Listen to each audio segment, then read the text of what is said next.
right, welcome everyone, and thank you for joining us for our last Lunch and Learn event this semester. As you know, if you attend these events regularly, we often draw on our homegrown expertise in the college. Today's event, however, provides us all with valuable perspectives from scholars outside the US who have experienced governmental attempts to undermine institutions of higher education and to restrict academic freedom.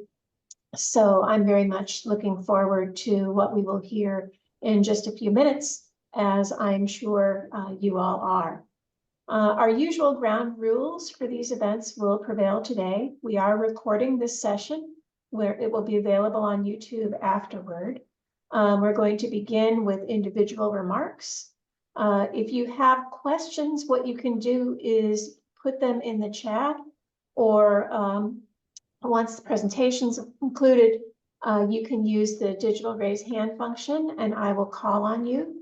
If you would like me to pose a question anonymously, you can send that question directly to me and then I will pose it.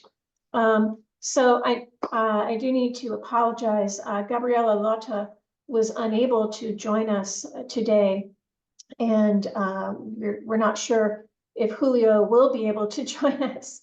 But we do have Zoltan Adam here with us today, fortunately. He's a senior research fellow at the Center for Social Sciences and Institute of Political Science. He was formerly at the Institute of Economics at Corvinus University in Budapest. And at this point, I will turn the digital mic over to him to make some remarks to get us started off. Okay, thanks a lot. Thanks for having me. I'm glad to be here.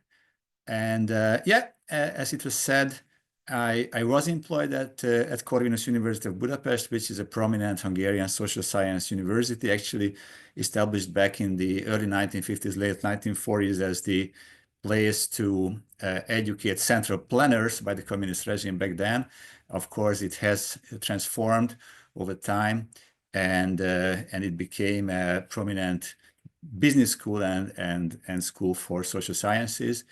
And I happened to had a strange experience at that particular university back in 2023 when I was fired from that university for disagreeing with my managers, university managers, on the examination of a particular student and the follow-up internal examination or procedure, so-called irregularity procedure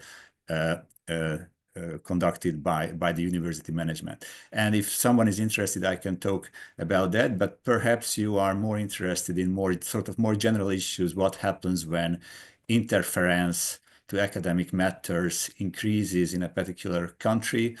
Well, in the particular Hungarian case, it's sort of a strange one, because on the one hand, the state sort of privatized public universities to kind of quasi-private entities called sort of public trusts. However, the trustees were handpicked by the government itself, and basically all of them were very close to the government, and the government made sure that the handpicked trustees run universities, formerly public, now semi-private universities, basically on the money of the state, on public funds, in line with government policies. This is the short version of the story in Hungary, and of course we can go into the details of that if you are interested.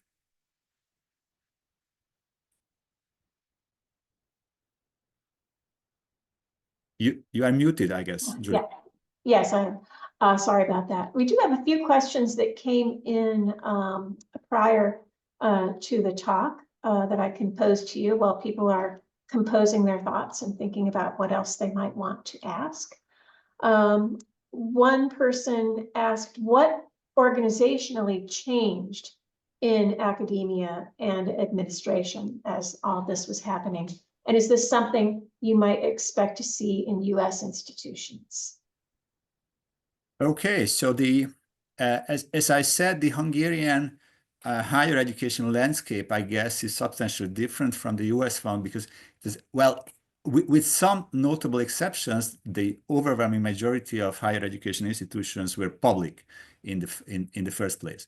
And these public universities had been transformed into these so-called public trust run semi-private institutions in which the public trusts themselves are formally or legally independent from the state, but actually most of them use public money, and the governors, the trustees, are trusted persons by the government. So it's a quite kind of a strange scheme, but I would say a very instrumental scheme in which a large part of public accountability could be eliminated while those who have been running the universities are still placed closely because of personal reasons, because of economic reasons to the government. I guess this is different from the US landscape. I mean, there is one notable exception, as I said. So we had Central European University since the early 1990s, located in Budapest, which was, and of course still is, a prominent private university in Europe, one of the finest European universities. I would claim also as a proud alumnus of CEU, which was effectively expelled from Hungary back in 2017. So that's the case for a private university being expelled through regulatory means by the government. Wow. So given your experience, can you identify any strategies for fighting back and reversing democratic backsliding? Well, of course, it's always a complicated issue how you fight back and how you generate collective action across a pretty heterogeneous population of universities and individuals of academics. I guess you want to do it at least at two levels. No, probably at least at three levels. One level is the international level. So in some sense, this is what I am doing now, to use big words, but it's really important, the networking. You want to network internationally, which in the Hungarian case primarily means the EU. The EU is a very, very important and very influential regulatory framework, if you like, and we can go into the details how it works and how it affects Hungary administratively, financially, and professionally.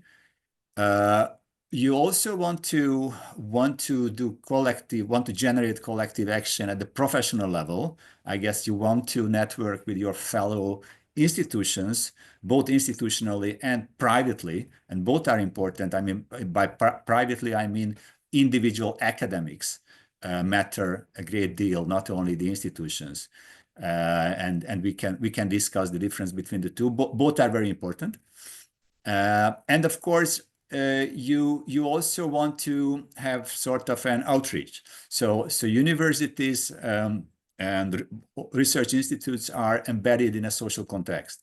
And I think you want to persuade your social context, your city, your state, your society, that you're important, that you are trustable, you are a trusted partner of civil society, you're actually part of civil society in some sense. And it's important for society to have independent research institutes, to have high quality universities where families can send their kids, and institutions that generate knowledge, public knowledge, which is important to navigate life, to recruit qualified personnel for businesses, to be an educated member of society, and to be able to communicate across borders and within countries. So I think it's very, very important to make this sort of outreach to our society. And one very important intermediary in that, I would say, is your student body.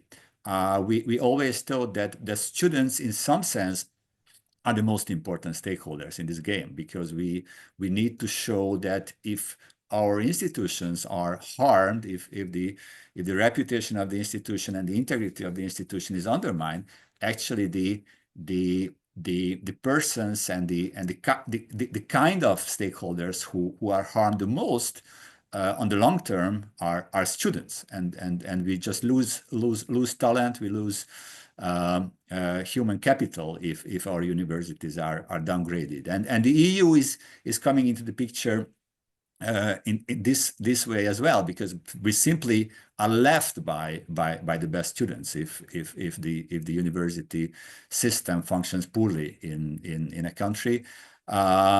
In some sense, I guess it's true for the US. If US students, if US families will find that the university system is sort of colonized by the government, they can send abroad their kids. Yeah, that's an interesting point. I think that's one that maybe those of us in the US have not necessarily been thinking about as much as we could or should. We have a question from Brian Greenhill, who asks, can you tell us more of the details about how restrictions on academic freedom began to take effect? Was this something that happened suddenly, or was it gradual? And then how overt were the restrictions? Okay, so that was a gradual process, and I'm not qualified to report on the entire procedure. So the current government, the Orban government, or the Orban regime, if you like, has been in power since 2010, basically. Of course, there have been elections, but the government has been always re-elected. So effectively, we have a sort of so-called illiberal populist regime since 2010 in power. And that's so if we go back to the early 2010s, it was not exactly clear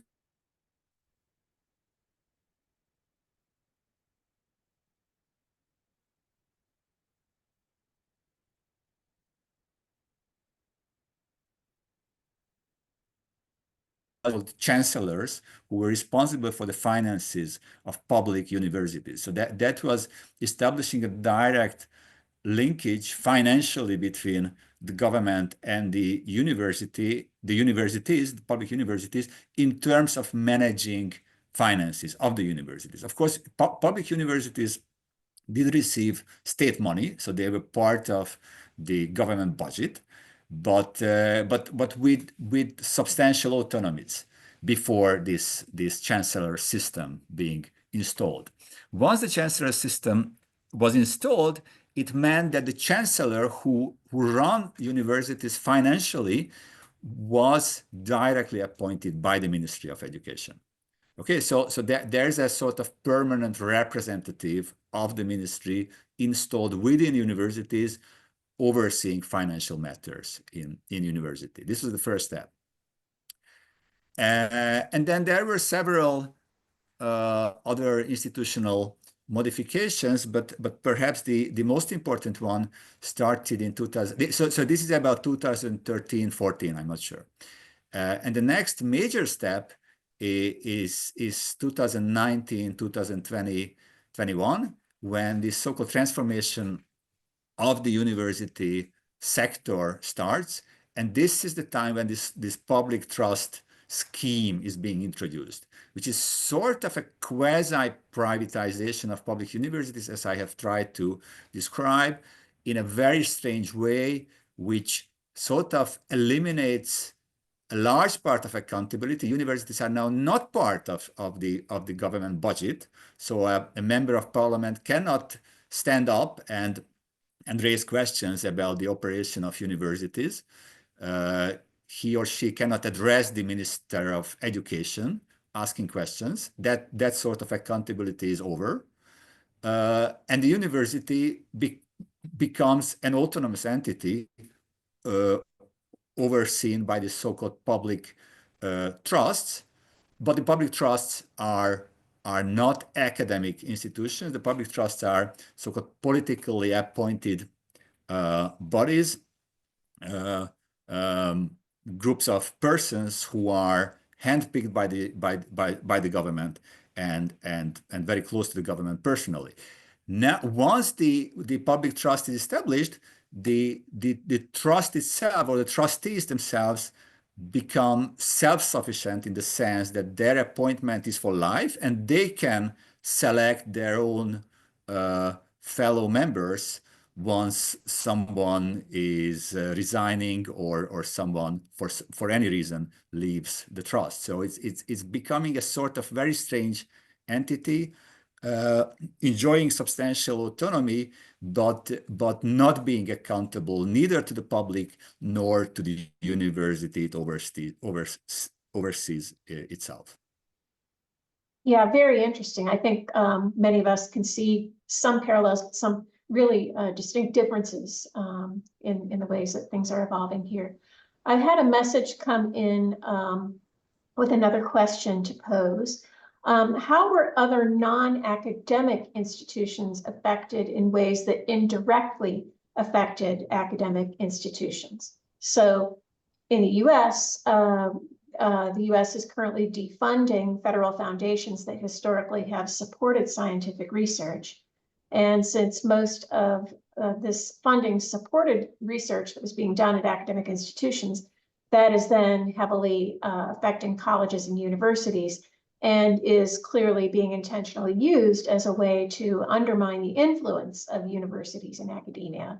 And it also disrupts students who are researchers in training and their families. Have you seen any parallels to this particular tactic in Hungary? So traditionally, the overwhelming majority of Hungarian universities, and I guess of European universities in general, runs on public money. Of course, private money is important, but it's secondary.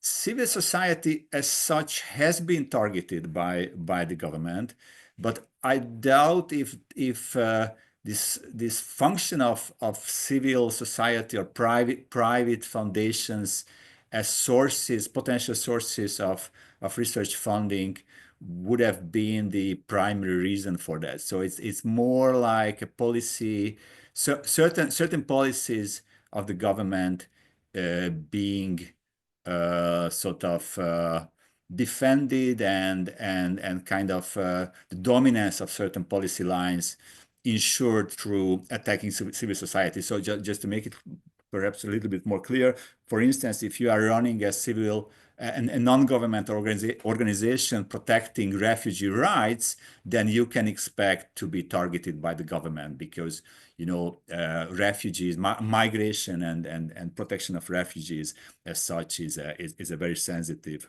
political issue.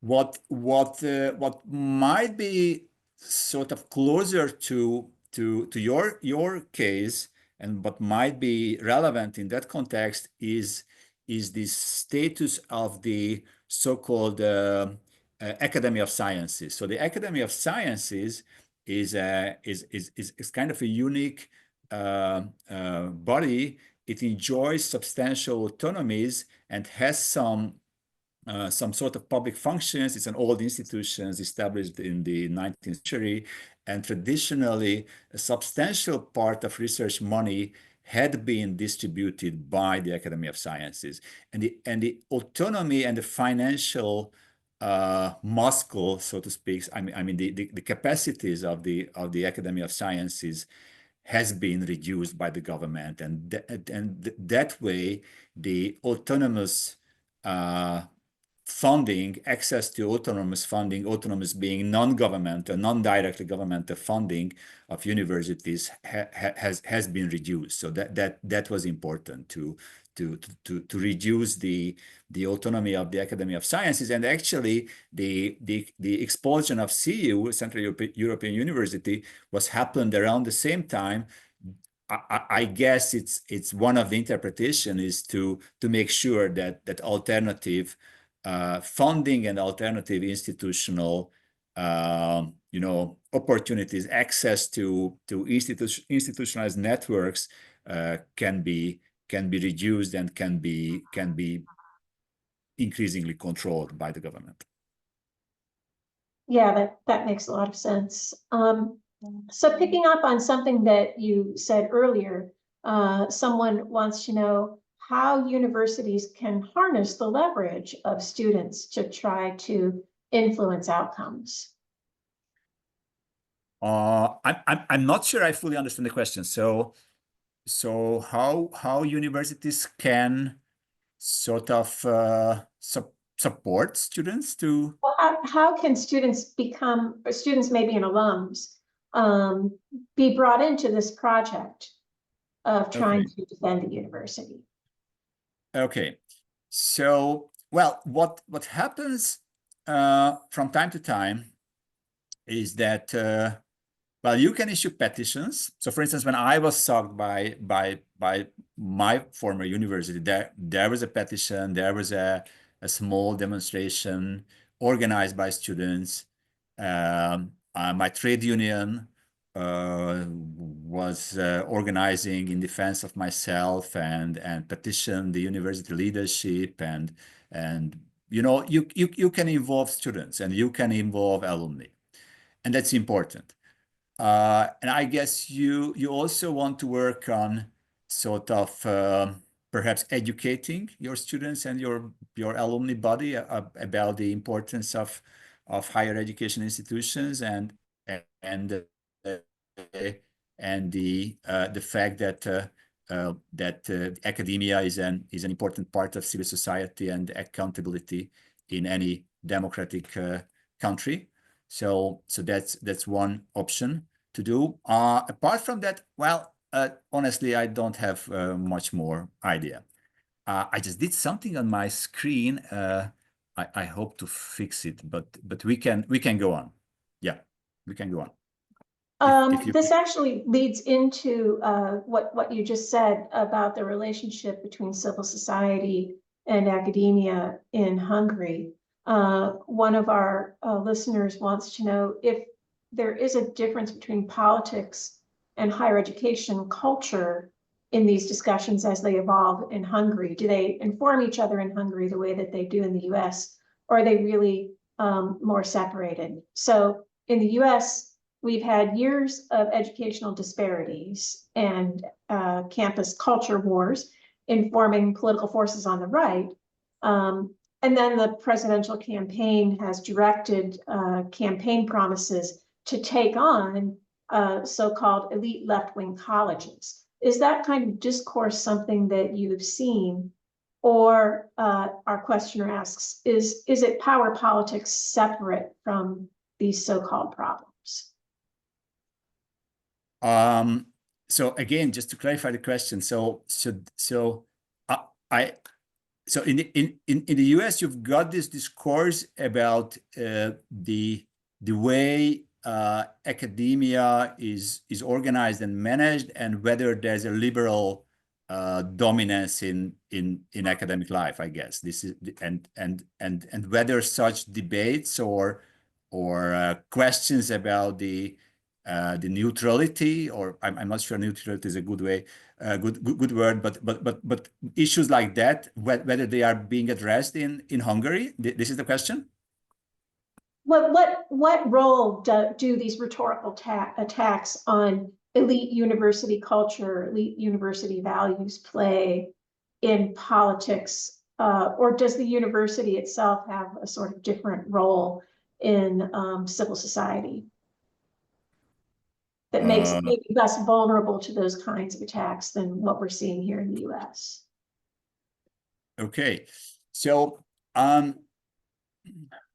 okay, I honestly, I'm not sure what the right answer to that, but I'm trying to give you a sensible answer. Okay, so what the government does in the Hungarian case is that it starts funding universities better, typically through these quasi-privatization schemes, once it thinks they can control it. This is one way.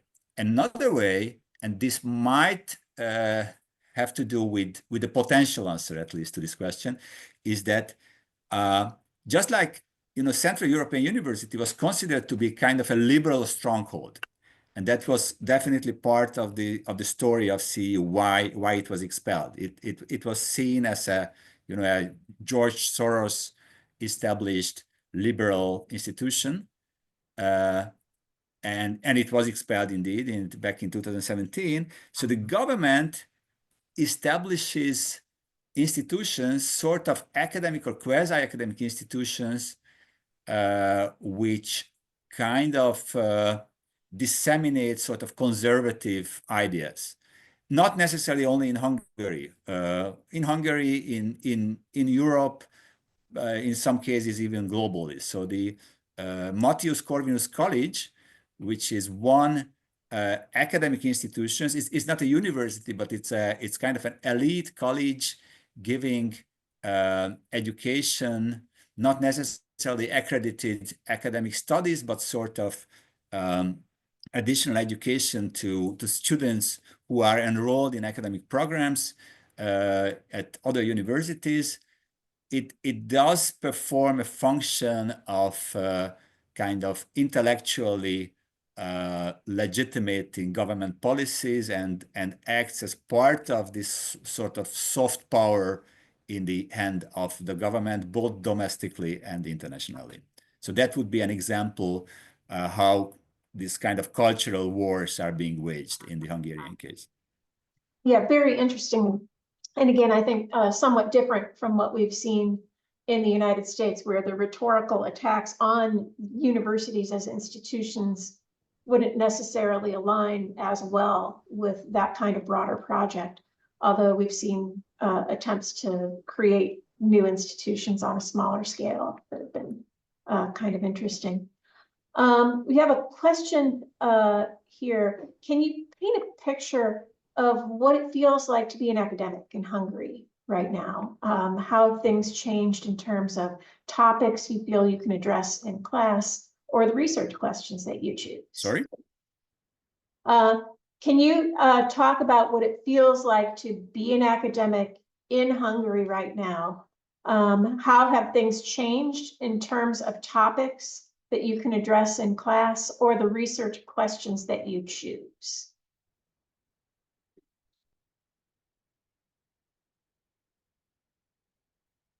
Oh, no. We'll wait for a moment for him to get back on. I was thinking maybe it was my Zoom, but apparently not.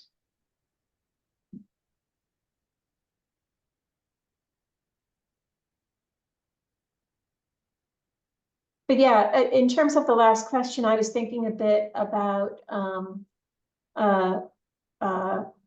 Florida and New College as an attempt to, in effect, take an institution and try to shift it in directions that would be more supportive of the regime.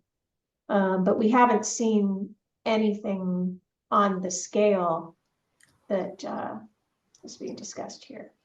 So I think Zoltan is back. Yeah, I'm here. Sorry. Okay. All right. Renee, are you able to find him? Okay.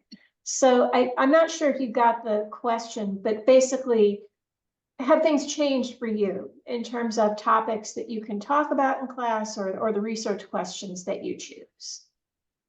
Okay. So I cannot report on,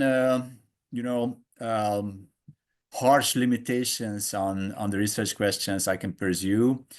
Some of my colleagues did confront limitations. So for instance, gender studies at public universities have been closed in the second part of the 2010s.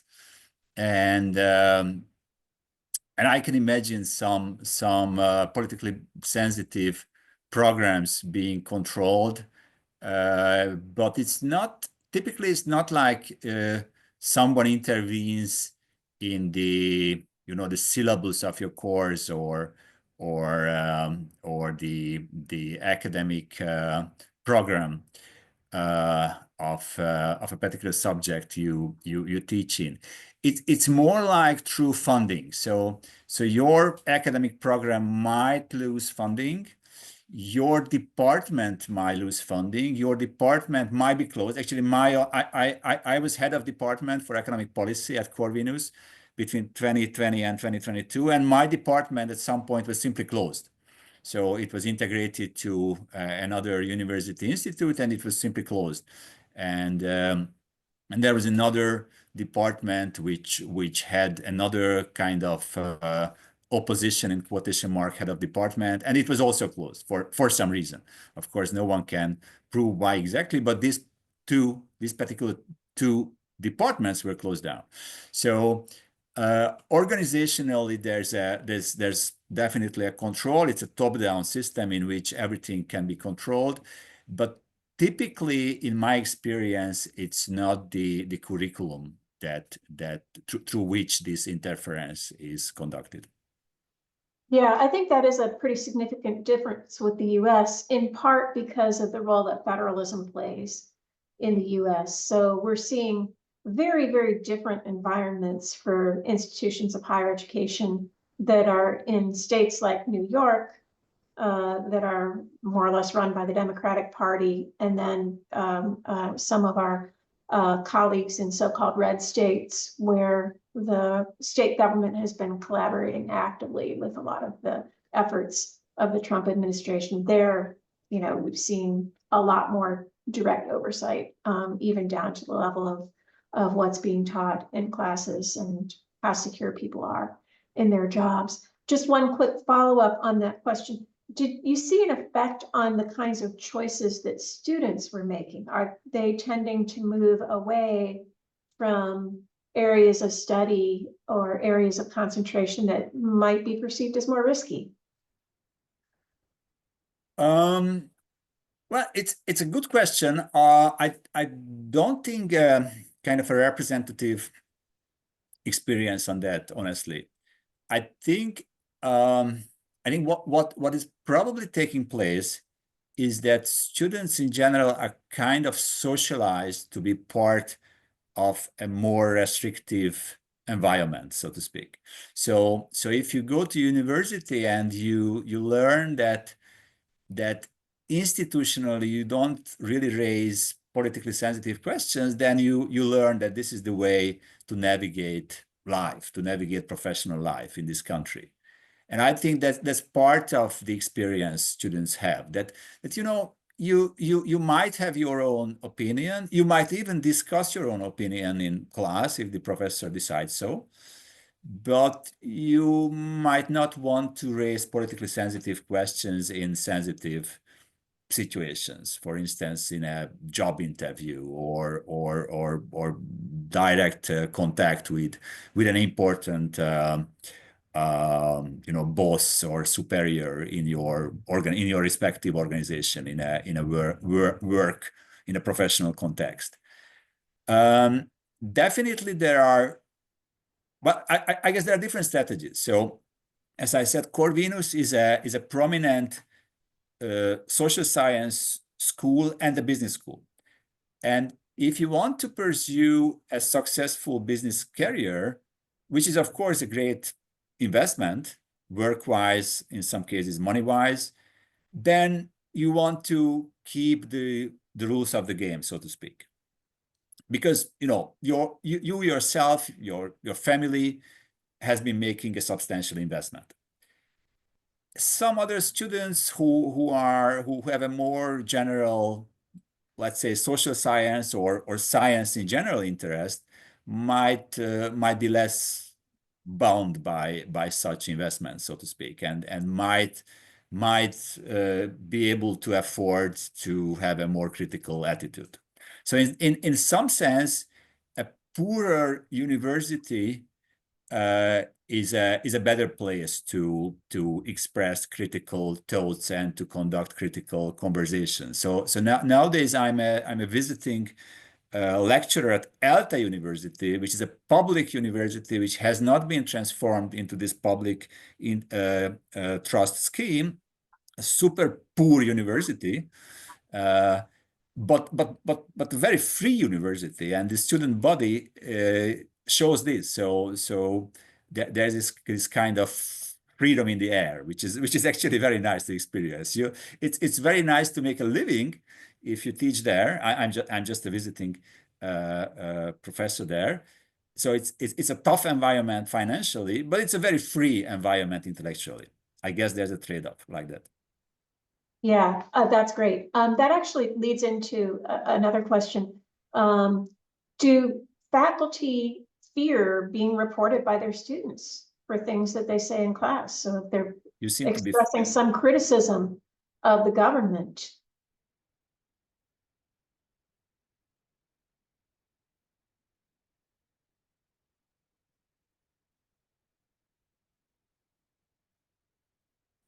Oh, looks like we're having some connectivity. I'm sorry, did you hear the question? No, I'm sorry. It's No, actually my connection seems to be unstable. I apologize for that. I didn't hear the question. So the question was, do faculty fear being reported by students in any of these institutions? It's sounding to me like there might be a difference depending on the institution, but are faculty concerned about saying something critical of current government policies or the government more generally, and then finding themselves in hot water because a student objects? Yeah, it can happen. It can happen. It has happened that some professors were reported by students. I'm not aware of severe consequences, but I guess in terms of promotion, in terms of appointments to heading departments or university institutes, it could make an impact. In my particular case, it was quite obvious that when the university was transformed into this public trust scheme, then a very strict top-down approach was introduced, and the university management, which was handpicked by the trust, picked heads of institutes who were loyal. So loyalty became a number one issue, much more important than scientific merit, I have to say. And in that context, although being reported by students is not, traditionally it's not really an issue, because there is this kind of feudal tradition, I guess, in which students are not necessarily reliable source of scientific wisdom, and I guess universities separate the class of professors from the class of students.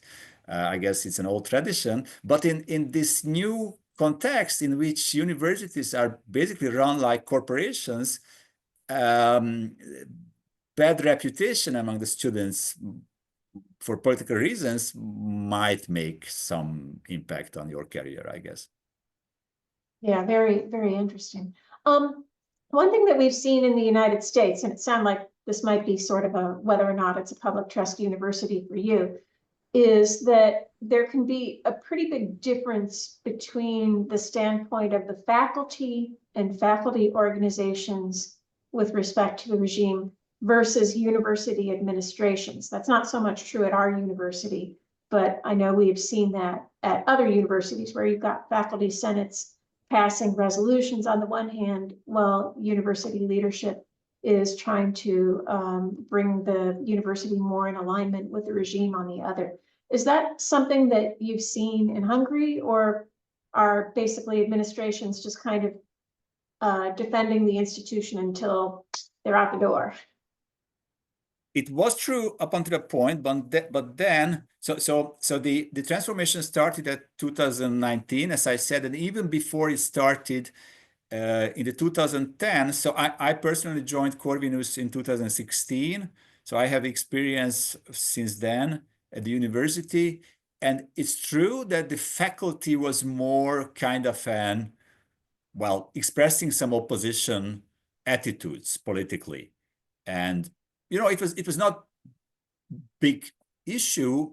At the end of the day, these chancellors decided about money, but the faculty could express some political dissent sometimes, if we thought it was important.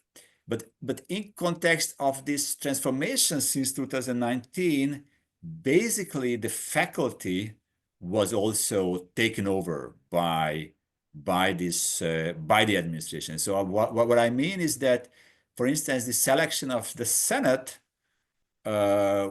changed, and Senate elections became essentially centrally controlled. So the Senate as a source of problem, or so-called faculty councils, which also existed and were other sources of potential problem, just got to be eliminated through these institutional changes. Yeah, very interesting, and something I think would be harder to implement, at least in some parts of the US.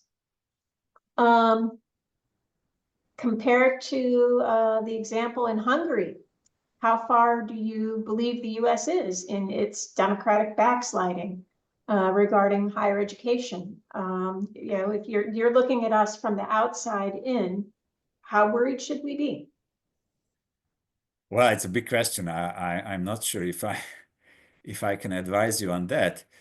You know, so for a long period, Hungary, I think, legitimately was considered to be an extreme case of democratic backsliding. It's certainly an extreme case within the EU.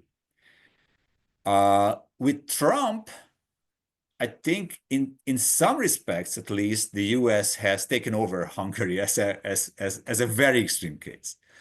So I would expect very aggressive moves towards universities by the administration, because obviously, so the academia is important. It's where knowledge and where social elites are being reproduced. And in the particular US case, as far as I can judge, it's also politicized because there is this very salient difference between college-educated voters and non-college educated voters. And I guess the majority of non-college educated voters, having voted for the Republicans, it's relatively easy to mobilize them against academia. So you can also show a trophy of sort of an enemy. And I would expect Trump going after the academic sector for that reason as well. This kind of political dynamics are not necessarily that sharp in the Hungarian case. So universities are not necessarily regarded as this kind of public enemies by the conservative or the populist right. So I think it's gonna be tough, but of course, you are as a better institutionalized society and a better capitalized academic sector, you also have better opportunities to resist. And I think this is probably what you need to do. And of course, I was very glad to see that Harvard and other universities opted to do that. But it's gonna be tough. I think we can all agree on that. There's an increasing emphasis in the US on the free exercise of religion as a justification for introducing religion into public spaces where previously it would have been very difficult to imagine, including in public education. Have you seen anything similar taking place in Hungary? Has religion played a role in democratic backsliding for you all? Religion in higher education, you mean? Here it's sort of been everywhere. So okay. more in K through 12, in secondary, primary, but also coming into higher education. Yeah. So what I can report is that churches, so traditional large or relatively large, Hungary is a secular country, but relatively large, so-called old Christian churches. So the Lutherans, the Calvinists, and the Roman Catholic Church. These are the three largest Christian churches in Hungary. And most importantly, the Catholic Church and the Calvinist Church. They are the most numerous churches, and politically they have the most leverage, I guess, within the conservative right. So they have been entrusted with running institutions in increasing numbers. And they have their own universities. So both the Catholic Church and the Calvinist Church have separate universities. And those universities are relatively well-funded. And their presence, their physical presence and their academic presence, I guess it's fair to say that it's growing. This is not to judge their performance. I'm not saying that they are doing a poor job. I don't want to say that. I'm just saying that their importance within the Hungarian higher education has been definitely increasing in the past 15 years. So that's one way to kind of include more religiously, observant approach towards higher education, I guess. Let's put it this way. Yeah, that makes sense. I think our situation is a little bit different because we've had the strong First Amendment protections for so long, but yeah, that we're seeing those kinds of alignments and tensions. One of our listeners was just wondering if you would be comfortable talking a little bit more about your own transition from your previous university. Okay, so what happened in my particular case was I was dismissed from Corvinus University, and it was a relatively high profile case, so the press reported on it. Actually, the student whose examination was the starting point of my case was a member of a prominent business family in Hungary, and the press, I guess, found it interesting. So it was a relatively well publicized case. And what happened was that so I became relatively well known. And what happened in my case is that I actually became an advisor, a policy advisor of a mayor, a Budapest district mayor. So Budapest is an opposition-controlled city, and most districts within Budapest are also controlled by the opposition. And one of the opposition-controlled districts, the 9th district, approached me, and I became a policy advisor for the mayor in the 9th district. And at the same time, which is the biggest part of my current salary or income. And at the same time, I actually had been collaborating with a research institute already while I was employed by the university. So the Institute for Political Science within the Center for Social Sciences. So I had colleagues there. I had a project in which we were collaborating, and I sort of went over. So the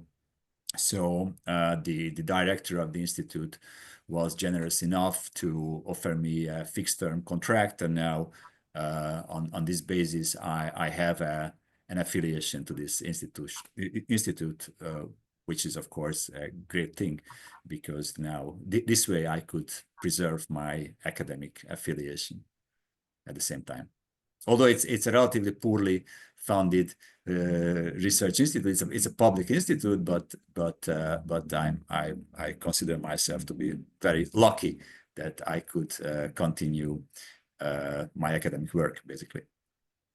Yeah, I think we would all say that you were both fortunate and you moved very well strategically to situate yourself in a place where you could continue that work under these circumstances. Do we have any more questions from the audience at this point? Because if not, I think the big question that we all kind of have for you, you've already answered this to some extent, but what closing words of advice do you have for your American friends who are looking at this situation with some concern? Well, so I don't want to pretend to be the wise old man on the other side of the Atlantic who will enlighten you in this super complex and super difficult issue. I think establishing outside connection from academia to our society in general, and maintaining and sort of including your student body, who are the most important stakeholders in a university, I guess, are students, but they are also sort of intermediaries between academic institutions and wider society. I think these are super important issues. So I think again, I don't want to be judgmental, and I think Central European University has always been a great university in Hungary, and with extra high academic performance, extra high level of research and teaching. But one of the reasons for which the government had a relatively easy time to expel CEU from Hungary was the relatively low level of embeddedness of CEU into mainstream Hungarian society.